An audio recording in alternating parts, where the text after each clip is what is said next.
Bom dia, então, de novo, né, pessoal? Vamos começar a aula, correção, terminando a correção dos exercícios, né, que estão na página 95. Tô digitando aqui para ninguém se perder, tá? Ó, página 95, grupo 8, capítulo 18.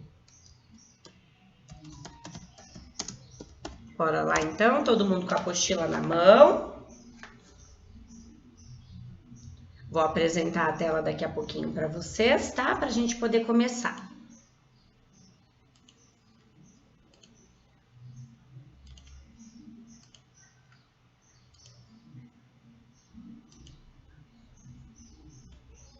Exercício 5, gente, era um exercício que vocês precisavam fazer um desenho, né? Todo mundo vendo a minha tela? Sim? Sim. Então, aqui na página 95, ele pede para que desenhássemos um triângulo equilátero com lados medindo 5 centímetros e depois fazer o que pede cada um dos itens. Um triângulo equilátero, ele vai ter, gente, os 3 lados iguais, né? Nós aprendemos a construção do triângulo equilátero, então desenhou 5 centímetros, né? Vocês podem dividir ao meio ele, é uma maneira mais simples de desenhá-lo, traçar uma reta perpendicular, porque aí essa reta perpendicular, você marca 5 centímetros agora para cada lado. Fica mais fácil na hora de desenhar. E, inclusive, ele pede o incentro desse triângulo. Então, quando você vai fazer o incentro, a partir do momento que você traçou a sua primeira reta, para traçar as outras duas sevianas para encontrar o incentro, né? Na verdade, traçar as bissetrizes, a gente divide o ângulo ao meio. Então, poderia fazer o uso do transferidor, né? Ou do compasso, como nós aprendemos na aula anterior. Então, na letra A, pedia para marcar o incentro, ou seja, dividir o ângulo ao meio, determinar a bissetriz, tá bom?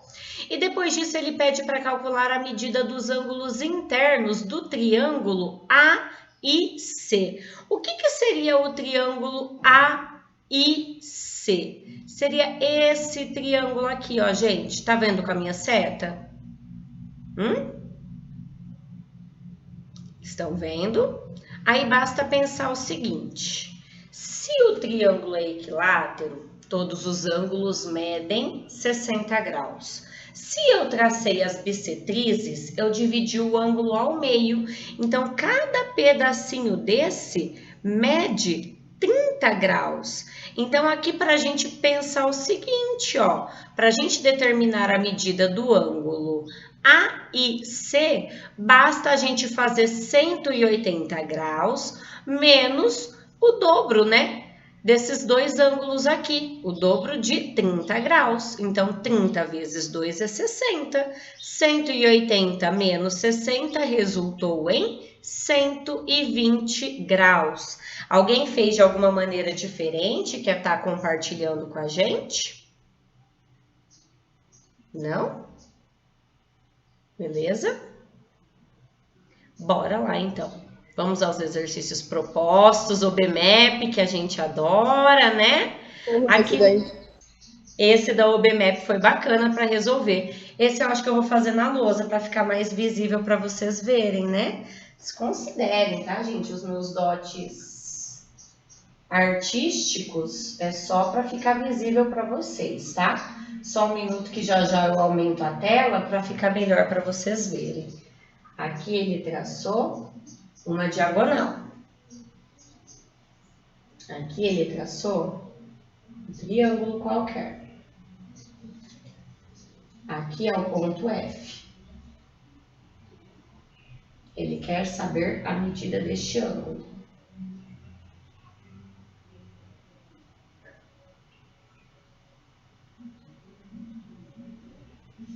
Quais são mais as informações? Este pedacinho é 20 graus. Aqui é o ponto E.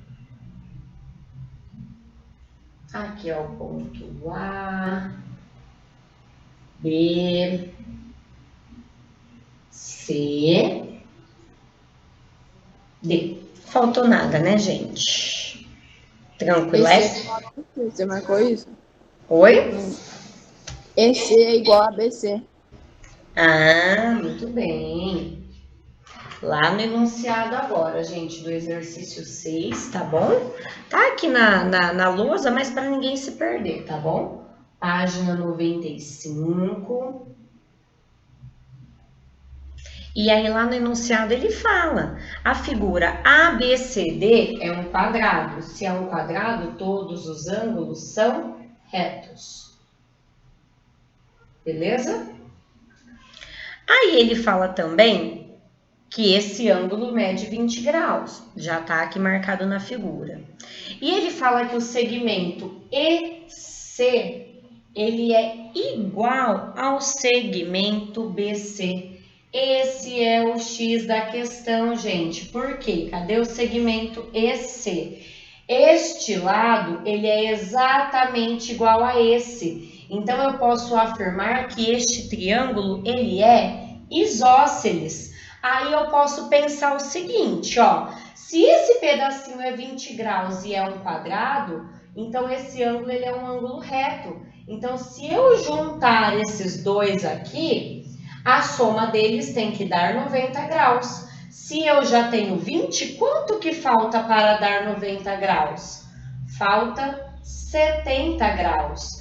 E se esse lado é igual a esse, significa que as bases deste triângulo equilátero, deixa eu aumentar aqui, né? Fica melhor.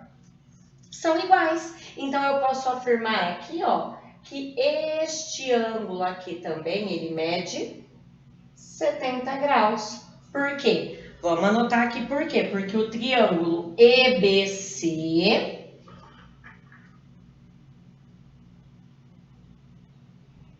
é isósceles. Então, é por isso que eu pude afirmar que este ângulo aqui também media 70 graus, certo? Tranquilo? Agora, isso aí seria um fácil, né, da UBMAP. Seria um fácil, muito bem. Aí eu posso pensar o seguinte também, gente. Esse lado, ele é a diagonal do quadrado, não é?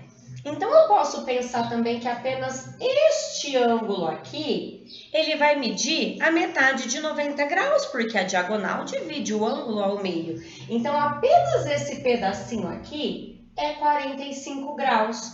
Só que se eu sei que os dois juntos é 70 graus, quanto que é 70 menos 45? É 25, então eu posso afirmar que este ângulo aqui é 25 graus. Então, agora, considerando o triângulo EBF, eu consigo determinar a medida deste ângulo aqui através da soma dos ângulos internos. Basta somar 90 com 25, que vai dar... 70 com 25, que vai dar 95. E agora a gente faz 180 menos 95, que vai dar 85 graus. Então, eu posso afirmar com toda certeza que este ângulo tem 85 graus. E vejam bem, estes dois ângulos aqui, ó, eles são opostos pelo vértice. Então, se eles são opostos pelo vértice, eu também posso afirmar que o ângulo procurado, ele mede 85 graus. Portanto, a alternativa correta no exercício 6 é a letra B. Gostaram desse? Difícil? Ó, tudo que eu anotei, pessoal, é importante vocês anotarem aí na figura de vocês também, tá bom? Para nível de identificação, para vocês verem o quão é importante a gente ter o conhecimento de que triângulos isósceles têm ângulos de mesma base iguais, que a diagonal de um quadrado divide um ângulo ao meio. Então, se o ângulo é de 90 graus, eu pude afirmar que aqui era 45. E aí, com isso, a gente foi buscando um caminho até chegar em 85 graus. Belezeira? Dá um ok a hora que vocês acabarem esse para a gente poder ir para o exercício 7, tá? Pode ir. Pode ir, né? Acho que vocês tinham conseguido fazer, né? Bacana. Na hora que você vê o 7, você acha que ele é um bicho de 200 cabeças, mas aí você analisa bem analisado, você... É muito bacana, né, fazer esses exercícios. Bom, deixa eu diminuir Bate aqui. o olho, já percebe. Já percebe, exatamente. Bora lá, então, gente. Agora aqui o exercício 7, ó. Muito simples também. Esse exercício, se eu não estou enganada, ele já caiu em algum simulado, apesar que quando é de avaliação nacional ele aparece, né? Não, eu acho que em alguma prova eu já havia colocado ele. Esse exercício está falando basicamente de semelhança de triângulos, mas vamos ler o enunciado, tá? Está falando que em um bairro o poste estava caindo.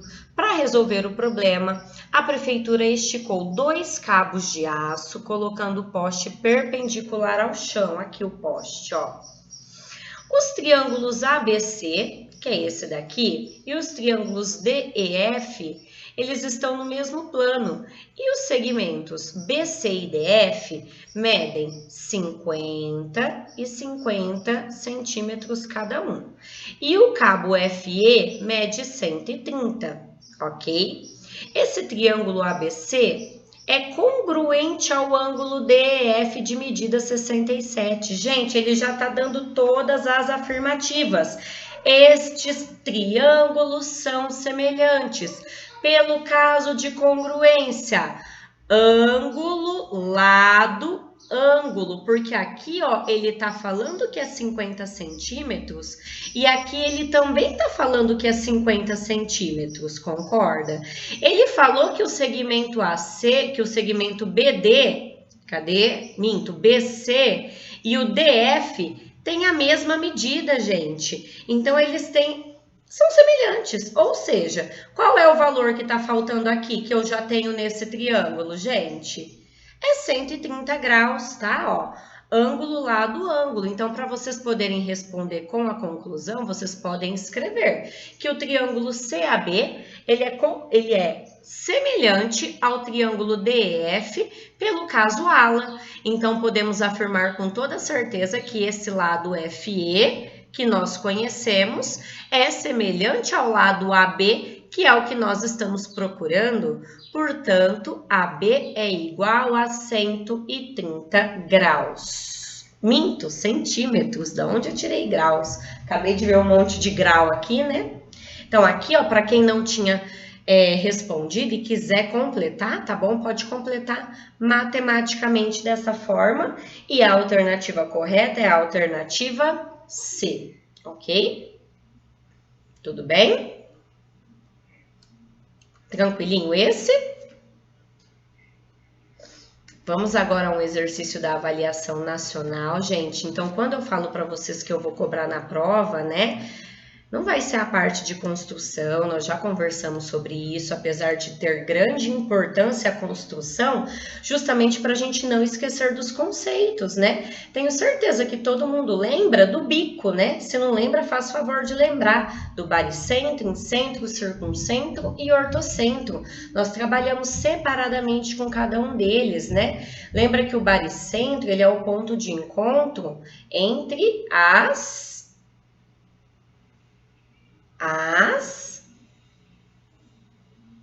medianas, gente. O incentro é o ponto de encontro entre as bissetrizes. O circuncentro, ele é aquele caso especial que é o ponto de encontro entre as mediatrizes. E o ortocentro é o ponto de encontro entre as alturas, tá bom? Então, essa definição do bico vocês têm que ter na ponta da língua. Oi?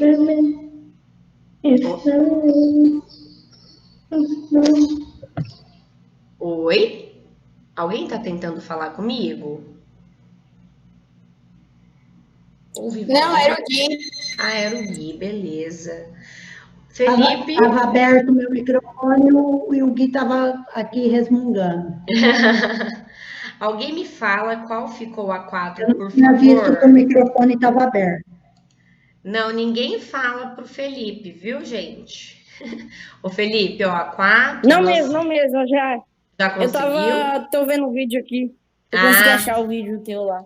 Isso, porque a 4 nós fizemos ontem no final da aula, né? 42. É que a internet tava toda bugada lá, não tava conseguindo ver. Agora eu já achei. Beleza. Mas já tá Esse gravadinho dia lá. eu pesquisei ontem e tem na internet vídeo da própria galera da UBMF resolvendo. Então, se pesquisar, só você pesquisar o enunciado do exercício e jogar no Google. E jogar no Google, né?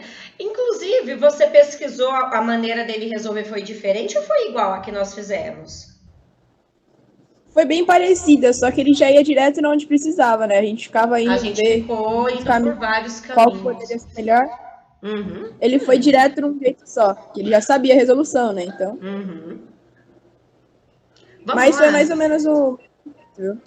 Beleza. Qual ficou a 8? Bem parecido. Você não fez ainda? A 8 nós vamos fazer agora. Então, certa ilha, ela tem formato de um triângulo. Cada um dos 3 lados dessa ilha é formado por uma praia. Que delícia, hein? Uma praia agora? E aí um casal decide construir uma casa nessa ilha de modo que ela fique à mesma distância de cada uma dessas 3 praias. Vocês lembram que nós fizemos um exercício com construção geométrica, onde 3 pessoas tinham que apertar um sino e o sino tinha que estar na mesma distância? O que nós construímos naquele exercício? É o que nós vamos responder aqui. Então, percebam que um exercício de construção, ele pode ser reformulado sem que tenhamos que fazer a construção. E a construção é justamente para que a gente consiga interpretar, tá bom? Então, vocês lembram qual era? Era o círculo. Era o incentro do triângulo, pessoal. Incentro, quer ver? Deixa eu ver se eu até acho aqui É o o exercício da página 94, não é? O 4 da página 90. Vamos ver?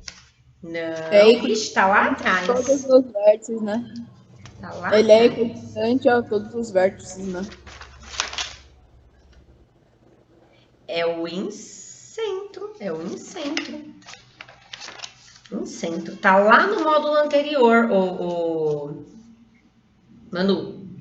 Tá? Esse do sino que você falou tá no exercício 4 da página 90. O do sino. Ah, é? Sim. Eu lembro porque eu voltei nele para ver se era o mesmo exercício. Ah, e aí você já foi por ele, né? Dúvidas, galerinha? Perguntas? Não? Nope. Pessoal, agora adivinha o que nós vamos fazer? PC. Para conferir. PC, muito bem. Ó, eu vou pôr aqui na lousa, tá? E já vou falando com vocês um pouquinho de cada exercício. Mesmo quem já começou a fazer alguns, dá uma conferida, tá, gente? Pra não ter erro, né? Deixa eu aumentar minha tela aqui, que aí eu vou mostrando aqui na lousa. Então, para conferir de vocês, está na página 97, tá?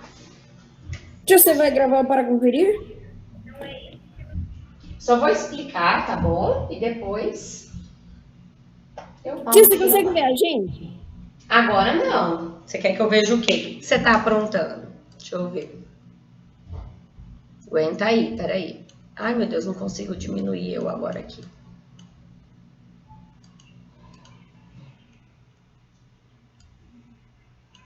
O que é isso? Olha você aqui, ó. Você mesmo. Dando Na aula aula ontem? de Oi, Mariana, tudo bem com você? Ah, ela respondeu isso. Não tá bem, não tá bem. Por que, Mariana? É real conversa entre a mesma pessoa que ela viu. Bora lá, gente, fazer então para Esse Felipe é terrível. Ele é terrível, né, Piva? Nossa, gente, eu tô com muita saudade de vocês, viu, seus horrorosos. Muita saudade. Então, pessoal, ó, página 97, tá? Opa, deixa eu pôr a abreviação certa aqui de página. Que isso, professora?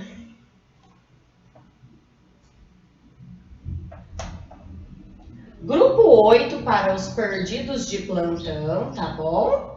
Sempre tem, né, os perdidinhos.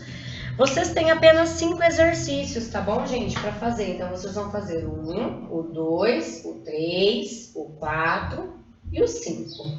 Vou falar rapidinho de cada um deles para vocês poderem fazer, tá bom? O primeiro exercício, ele pede para ligar, gente, a reta a cada ponto notável, de cada ponto notável, a respectiva construção.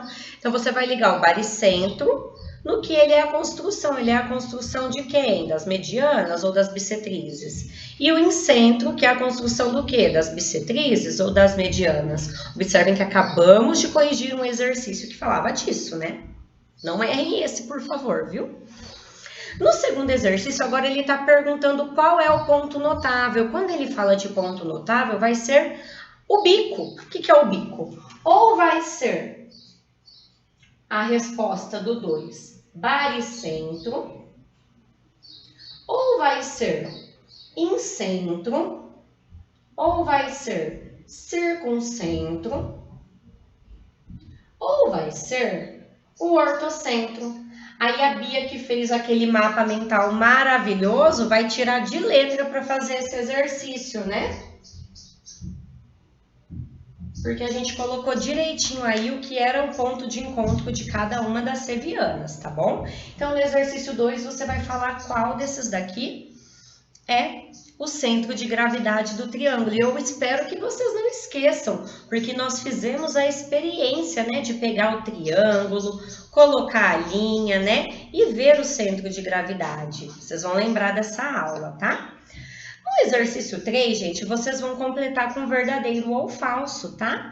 Então, será que o ponto de cruzamento das alturas de um triângulo é o ortocentro? Se sim, verdadeiro, se não, falso. A mesma coisa para o circuncentro, tá? Agora, no item 4, gente, ele fala assim. O 4 eu aconselho vocês voltarem lá na parte teórica dos módulos 129 e 130, porque nós temos as imagens. Lembra que a gente tinha alguns casos de triângulo em que o ortocentro ele ficava interno ou externo ou em cima de um dos vértices do triângulo. E aí ele acontecia isso para nos 3 casos de triângulo: acutângulo, obtusângulo ou retângulo. Então, no exercício 4, vocês vão completar falando se o triângulo é acutângulo, obtusângulo ou retângulo, ok? Belezinha? E aí, no exercício 5, gente, vocês vão ter que completar, tá bom?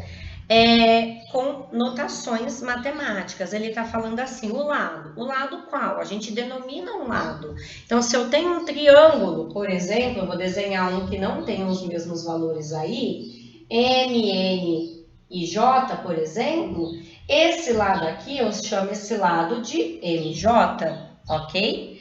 Esse lado aqui, eu chamo esse lado de MN. E esse lado aqui, eu chamo esse lado de JN. A ordem, tá bom? Ela não vai interferir, a ordem das letras, na notação. Então, vocês vão falar, os lados tal e tal são congruentes. Ele vai indicar congruência, gente, com um tracinho em cada um dos lados, tá? Aí ele fala assim, o ângulo reto tal, tal, tal. Neste meu exemplo aqui, o ângulo reto não tá aqui? Qual é a notação que eu coloco para ângulo, gente? É assim, JMN com acento circunflexo em M. Então, usem a notação correta. Então, o ângulo reto está em tal ângulo, que é o que vocês têm aí, tá bom? Agora, se os ângulos congruentes da base são de um triângulo isósceles, quanto vai medir cada um desses? Aí é fácil, né? É só lembrar que a soma dos ângulos internos tem que ser 180 graus. Então, faz 90 menos 180, divide por 2 e coloca o valor aí do ângulo dado. E aí, depois ele pede para vocês somarem 2 desses ângulos. Somem e coloquem o resultado. Fui clara, né, gente? Bom, tempinho agora para vocês fazerem a PC, tá bom? A gente vai fazer naquele mesmo esquema. Quem for terminando vai me mandar a foto. Só que hoje a gente ainda não vai encerrar a aula, tá, gente? Tem mais uma aulinha que daremos início ao grupo 9, tudo bem? Mariana, manda foto para você ou para Miriam? Manda para mim primeiro, porque aí eu vou conferir se tá com nome, se tá legível, para eu poder mandar para ela imprimir certinho, tá? No meu celular, ok? Eu vou pausar aqui pra gente voltar Mesmo depois. celular, Mariana, teu? No meu particular, Piva, por favor, tá? De noções de estatística, né? Inclusive uma matéria muito atual, pessoal, muito mesmo, né? A gente vai citar aqui alguns exemplos. Eu tinha acabado de gritar. Tá lá no capítulo... Eu gritei. Tá lá no capítulo 19, tá bom? Então aqui nós temos um desenho na página 264, ó. Uma pessoa fazendo uma pesquisa, né? Então, os dados da pesquisa, eles podem ser analisados para ver melhorias de atendimento da saúde. Não aconteceu comigo na vida ainda de alguém fazer pesquisa em relação a alguma coisa. Mas por quê, pessoal? A gente vai ver que uma pesquisa, ela não é feita com toda a população. Ela é feita com uma amostra. E existem técnicas de amostragem adequadas, né? Então, quando a gente vai fazer, por exemplo, uma pesquisa sobre a saúde, a gente tem que fazer uma pesquisa referente a várias idades. Então, eu não posso apenas entrevistar pessoas jovens e saudáveis, né? Eu não posso entrevistar pessoas que residam apenas em um único bairro. Então, tudo isso a gente leva em consideração na hora de fazer uma pesquisa, ok? Então, vamos lá, pessoal? Lembrando que agora a gente tem tecnologia, né? Eu falei que eu nunca recebi ninguém para fazer uma pesquisa, só que, por exemplo, ao final de eu fazer uma transação pelo celular no banco, o banco pergunta para mim como eu gostei do atendimento, né? Então, ele já está fazendo uma pesquisa ali naquela mesma ligação, tá bom? E isso agiliza a coleta e o processamento dos dados, tá bom? Então, hoje nós vamos dar início apenas ao módulo 133, tá? Como eu falei para vocês, pessoal, grupo 9, tá? Então, lá na página 266, para quem quiser acompanhar essa parte teórica, tá? Aqui, pessoal, governar um país, um estado ou cidade pode ser um pesadelo para quem não tem como base conhecimentos numéricos sobre a população ou sobre a região que ele vai governar, né? Então, esse entendimento ele pode ser simplificado, por exemplo, por pessoas que moram numa mesma residência. É preciso a gente saber quantas pessoas moram em um local, a fim de prover alimentação, moradia adequada, estrutura, né? No estado, pessoal, nas escolas estaduais, eles participam de uma prova que ela é chamada de Saresp. E antes deles realizarem a prova com os conteúdos programáticos, português e matemática, eles respondem um questionário eu esqueci o nome agora, Piva, se você lembrar você me ajuda. É um questionário não é emocional nem afetivo, socioeconômico. Socioeconômico, acho que era essa a palavra, que eles falam quantas pessoas tem na casa deles, qual é o salário médio deles. Então ali, pessoal, eles já aproveitam uma prova que é feita ao estado todo, a todas as escolas públicas, para já obter um dado para pesquisa, né? E o que chama isso, pessoal? O que chama esse procedimento? É a famosa estatística, tá bom? Então, esse termo estatística, ele provém do latim e ele está relacionado a estado, né? Teve origem, gente, há muitos séculos atrás, que foi utilizada para controle de impostos pelo Estado, né? Para quem gosta, né? Isso, para quem gosta das histórias bíblicas, gente, eu assisti uma série muito bacana, que eu indico muito para todo mundo, que é Maria Madalena, que conta a história da Maria Madalena naquela época, conta muito essa história, né, dos cobradores, os romanos que cobravam os impostos lá na época, né? Então, desde aquela época lá, tanto depois de Cristo, né, no caso, a gente já tinha a estatística no dia a dia das pessoas, né? Para verificar aí os impostos. Como que a gente consegue coletar dados estatísticos, pessoal, de uma maneira eficaz? Basta seguir 5 passos. Primeiro passo, coletar os dados. Segundo passo, organizar esses dados. E uma dica de organização, gente, é o famoso gráfico, né?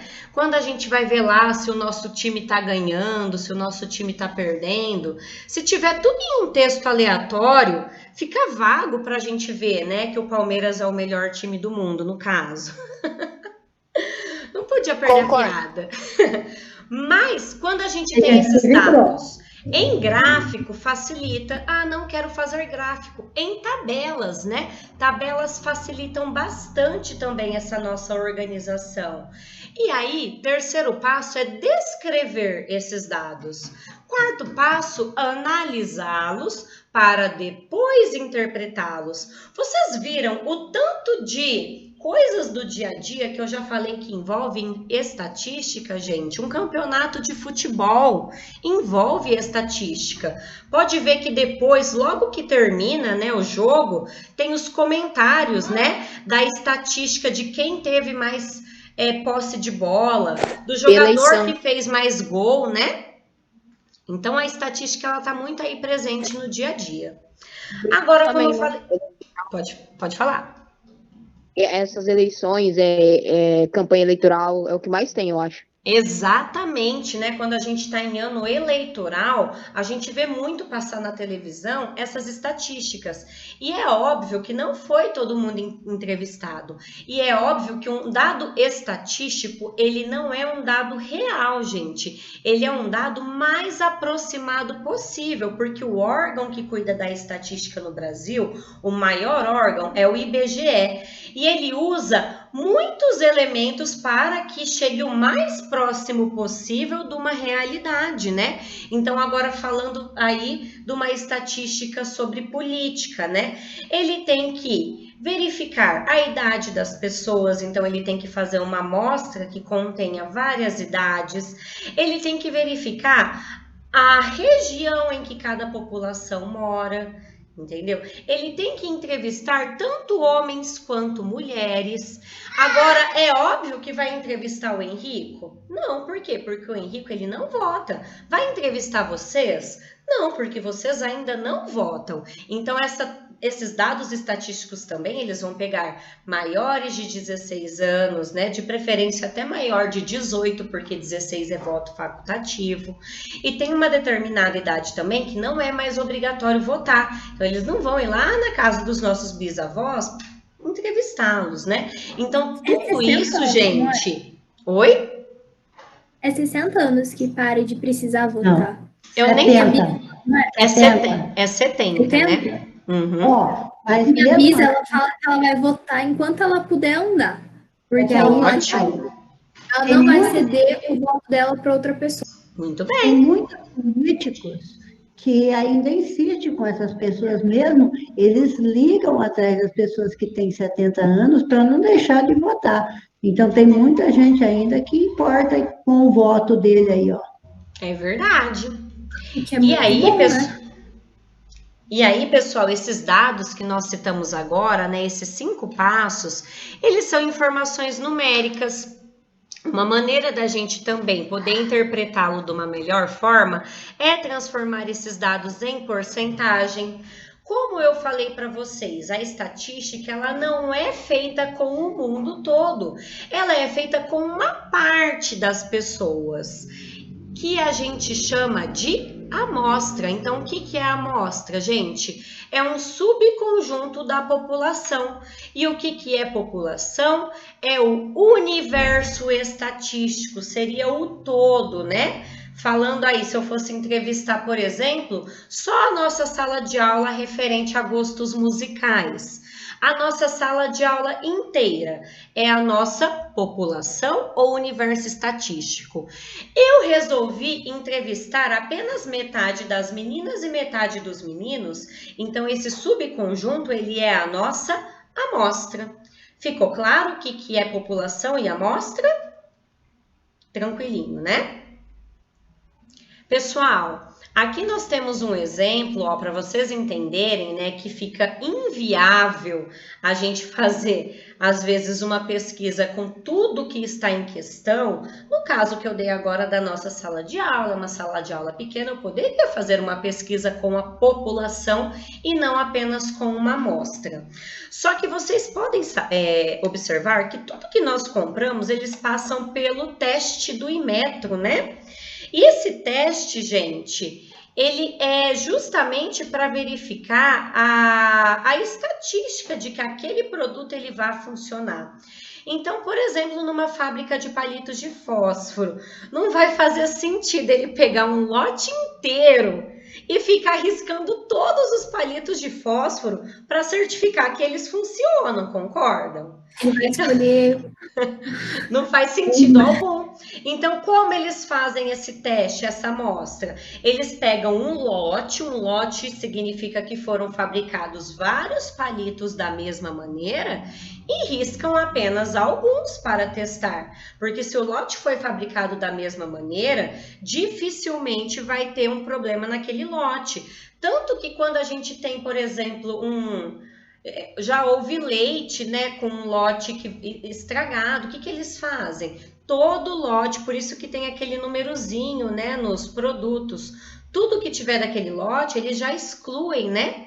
Por quê? Porque aí já sabe que foi naquele lote que houve o problema. E é por isso a necessidade de aplicar a estatística na maioria das situações do nosso dia a dia, tá bom?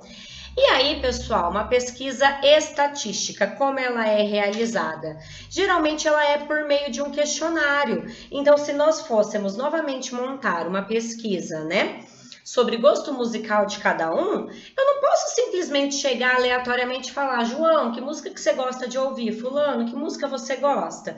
Não, eu preciso ter algumas informações e perguntas objetivas, tá? Porque vocês vão ver que existe uma grande diferença entre falar assim: a minha música preferida é rock and roll, e falar assim: eu não ouço rock and roll, entendeu? Então, às vezes, eu não ouvir não quer dizer... Ou às vezes eu falar assim: eu gosto de sertanejo. Então, eu falar que eu gosto de sertanejo não implica que eu não goste também de rock and roll. Agora, eu falar que a minha música preferida é rock and roll, eu já estou afirmando que eu não gosto das demais, que a minha preferida é aquela. Então, nós vamos trabalhar com isso também, com essa interpretação de informações. Por isso que numa estatística, as perguntas elas devem ser objetivas, formuladas de maneira mais clara e direta possível, tá bom? Então, os cuidados que a gente deve estar observando numa pesquisa estatística é o tamanho da amostra. Então, se eu quero pesquisar aí qualquer coisa, eu vou ter tempo hábil para pegar aquela amostra em questão? Se eu, por exemplo, pedisse para vocês entrevistarem as pessoas aí agora em referente à campanha política, vocês iam entrevistar quantas pessoas da cidade? Vocês iam entrevistar quais bairros da cidade? Qual idade? Tudo isso tem que ser levado em consideração para que se tenha uma boa pesquisa. Eu trabalhei com a Rafa em 2016, essa matéria, na época de pesquisa eleitoral, só que era pesquisa presidencial. E a gente teve pesquisas totalmente diferentes uma da outra. Por quê? Porque depois nós conversamos sobre a amostra que foi escolhida. Teve aluno que só entrevistou pessoas da própria família. Consequentemente, a gente acaba criando uma mesma ideia política na nossa família. Teve gente que entrevistou apenas alunos do terceiro colegial. São pessoas jovens que também geralmente têm uma visão politizada equivalente. Então, aí eu consegui mostrar para eles que se a nossa amostra ela não for bem elaborada, a gente vai ter dados muito diferentes uns dos outros, tá bom? Outra coisa, gente, tem que ter qualidade nas perguntas, né? Quando a gente vai fazer aí uma pesquisa, né, estatística. E quando a gente está fazendo uma pesquisa, a gente pode dividir essa pesquisa, pessoal, em dois tipos de variáveis: variáveis quantitativas e variáveis qualitativas. Eu vou falar primeiro da variável quantitativa. Variável quantitativa, gente, é referente à quantidade. Já associem essa palavra quantitativa com quantidade, com algo que remete a números. Então, um exemplo de uma pesquisa que envolva a variável quantitativa é eu pesquisar a altura média dos alunos da nossa sala de aula, é eu pesquisar o salário dos professores, entendeu? O que mais que poderia ser uma variável quantitativa? Quantas vezes por semana eu leio um livro, tá? Então, tudo que envolve quantidade é variável quantitativa. E a variável qualitativa, gente? Referente à qualidade, a um atributo. É, no caso, eu perguntar o tipo de música que vocês gostam, o time de futebol que vocês torcem. Eu perguntar numa pesquisa quantas pessoas, aliás, quantas eu já mudei, né?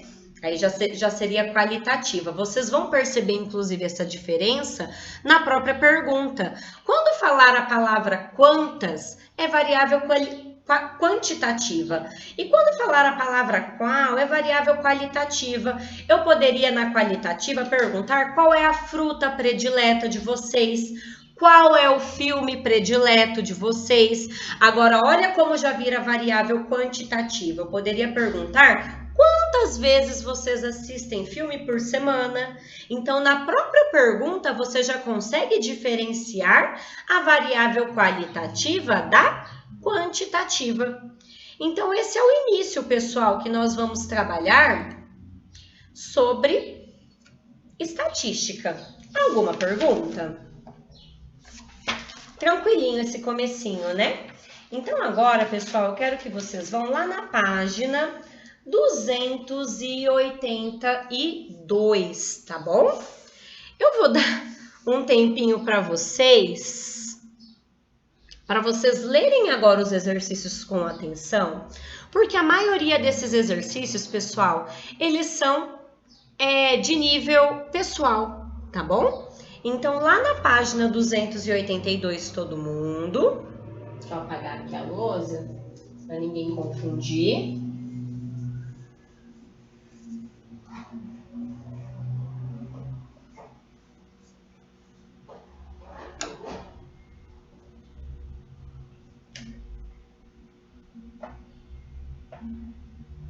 Lá na página 282, tá bom?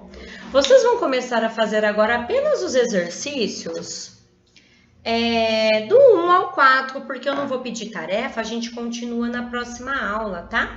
Na verdade, pode fazer até do 1 ao 5, porque aí fica apenas os propostos para quarta-feira que vem e a gente poder discutir sobre os exercícios, tá bom?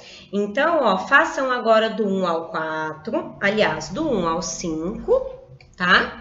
Vou ficar aqui aguardando, qualquer dúvida vocês vão aqui me chamando, tá? Tá bem tranquilinho.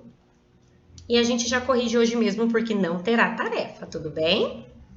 Deixa eu ver o que o João Batista colocou aqui. Que é isso, João? Mãe, o João Batista parece um youtuber, se fosse Lucas, era o nome de um youtuber. Será que o João Batista é um youtuber? Não. Não, né? Você ouviu, João? O nome do youtuber é Lucas Batista. É Lucas Batista? Mãos à obra, então, pessoal, página 282, tá bom? O 9. Bora lá. As cobras são artísticas. Tá invertido. Vai ficar pra história, né? Tenho certeza que alguém na quarta-feira vai entrar com o codinome. As cobras são artísticas? Ninguém vai entender. Bora lá, então, gente, mãos à obra, tá? Eu vou parar aqui a gravação e a gente volta na correção. Vou aproveitar o gancho, né, que a gente já Mariana, discutiu sobre Deles, a gente fez ano passado um igualzinho. Sério? Eu lembro da gente fazendo. Que bacana. Aproveitando o gancho, né, que nós acabamos discutindo aí sobre o exercício 2, aí só para a gente voltar aqui à gravação, vamos voltar ali no 1. O 1, ele pede para a gente organizar os dados, né? Lembra que lá na parte teórica nós tínhamos o passo a passo de como organizar uma estatística. Como que ficou a de vocês, pessoal? Qual é o primeiro elemento que a gente tem que fazer? 3. O primeiro é a coleta de dados. Isso, coletar é o primeiro. Então, eu vou fazer o seguinte, vamos falando na ordem que está. Descrevê-lo, ele está em qual ordem? Terceira ordem. Então, caso alguém não tenha feito o primeiro, descrever é a terceira coisa que nós temos que fazer. E coletar os dados? Primeira coisa. Primeira coisa a ser feita, muito bem. E interpretar os dados? É a última coisa. É a última coisa, a quinta coisa a ser feita, né? E organizar os dados? É a segunda. A segunda. E analisar os dados só pode ser a quarta. Vocês concordam que a gente pode fazer isso, inclusive no nosso dia a dia, para a gente organizar os nossos estudos? Para quando a gente vai estudar uma prova? Se vocês seguirem esse passo a passo de uma estatística, vocês vão conseguir estudar corretamente, coletar os dados, ver o conteúdo que vai cair na prova, né? Organizar as informações, descrever cada uma das informações. E aí depois, analisar cada uma delas. É assim que a gente estuda também, tá bom?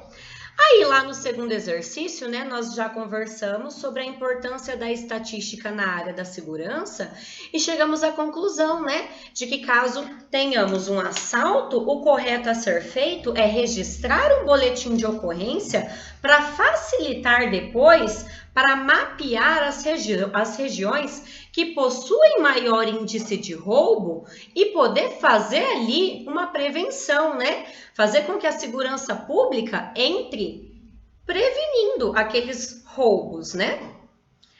Tranquilo o exercício 1 e 2, pessoal? Então, 2 pode pôr dados para a proteção da população? Sei lá, exato. Isso. Para você resumir, você pode pôr assim.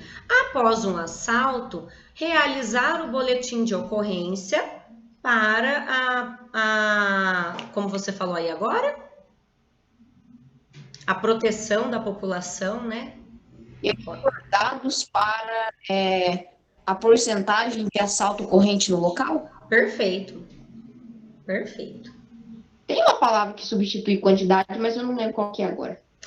Porcentagem. Pode ser percentual, pode ser. Pois ao fazer o boletim de ocorrência, há participação em estatísticas que ajudarão em casos futuros. Ótimo, perfeito, Léo. Mais alguém quer falar? Não? Vocês conseguiram já ler o exercício 3? Sim, né? Vamos já discutir sobre ele também. Olha, a primeira pergunta para vocês verem que quando a gente vai realizar um dado estatístico, a importância da gente fazer uma pergunta coerente. A primeira pergunta é assim: você gosta de ouvir músicas do estilo sertanejo? Posso falar que sim, posso falar que não. Agora a segunda pergunta: você tem preferência por ouvir músicas sertanejas? Essa pergunta, ela tá mais direta. Eu posso ouvir música, mas ela pode não necessariamente ser a minha música predileta. Então, eu posso responder sim para a primeira pergunta, mas eu posso responder não para a segunda pergunta, né? Porque no meu caso é justamente isso. Você ouve sertanejo? Quando eu vou lá na casa da minha irmã que gosta e ela gosta de ouvir, eu acabo ouvindo. Agora, eu prefiro sertanejo? De maneira nenhuma. Então, eu posso responder sim para a primeira e não para a segunda. E olha o que está falando. Pode falar, Piva.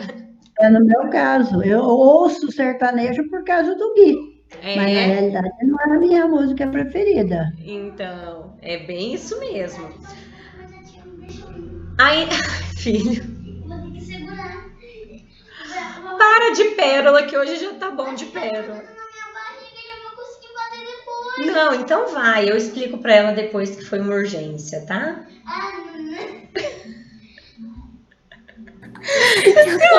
aí. Ô mãe, eu eu quero ir no banheiro, mas a tia não deixou e vai ficar preso na minha barriga agora. Oh, meu filhinho de Quem Deus. vai colocar no nome aí? Já tá procurando mais gente. Pior que eu tô gravando essa parte, eu não vou nem editar, gente. Vamos lá para item A, então. Coloca parte aleatória. Ó, só vamos concluir o 3, que aí eu faço a chamadinha, porque já tá acabando o nosso tempo, tá?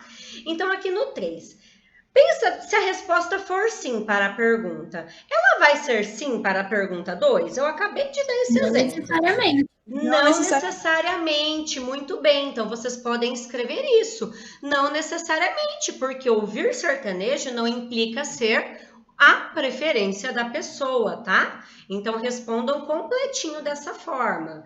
Então, não necessariamente, porque o fato de ouvir não implica preferir, tá? Mariana, eu coloquei assim. Não necessariamente, a pessoa pode gostar, mas não quer dizer que seja o seu favorito. Perfeito, Manu, isso mesmo. Agora, na letra B, gente, se eu responder não para a pergunta 2, então também vai ser não para a pergunta 1? Sim, não, se eu não gosto, não tem como ser seu favorito. Não necessariamente também, gente, porque eu posso não preferir a música sertaneja, mas de uma certa forma eu posso ouvir, né? Ela pode eu li errado, eu li invertido. Olha aí a interpretação da pergunta, né? Sem contar que tem aqueles que abrem o alto-falante na rua e você acaba ouvindo. É obrigada a ouvir, né? Mesmo sem querer. Porque assim, eu li do jeito que eu li, se você não gosta de algo, não tem como ser seu favorito, né? Exatamente. Entendeu? Então, pessoal, também não necessariamente na B, porque o fato de você não preferir um estilo musical não implica que você não ouça de maneira nenhuma ou que você não goste dele. Pode ser que sim, mas aí a gente tem que colocar que é não necessariamente, né? Pode ser que sim, pode ser que não. Então, as duas respostas, tranquilinho? Queria tanto que desse tempo de fazer o 4, gente, porque ele é tão legalzinho para fazer, mas eu tenho que entrar em outra aula também, tá? Então, ó, vamos encerrar a aula, só não saiam ainda para eu fazer a chamadinha, tá? E bom descanso para vocês. O Bega tá de brincadeira comigo, né? Eu falei para não sair, ele vazou. Deixa aí. Vou deixar ele lá com falta. Parece que você fala, galera, não saiam. Todo mundo começa a sair, hein? Que é igual não mexe, não pega. Mas ele pega. Pessoal, então após eu falar o nome de vocês, aí vocês podem sair, tá bom? Beijinho e bom descanso.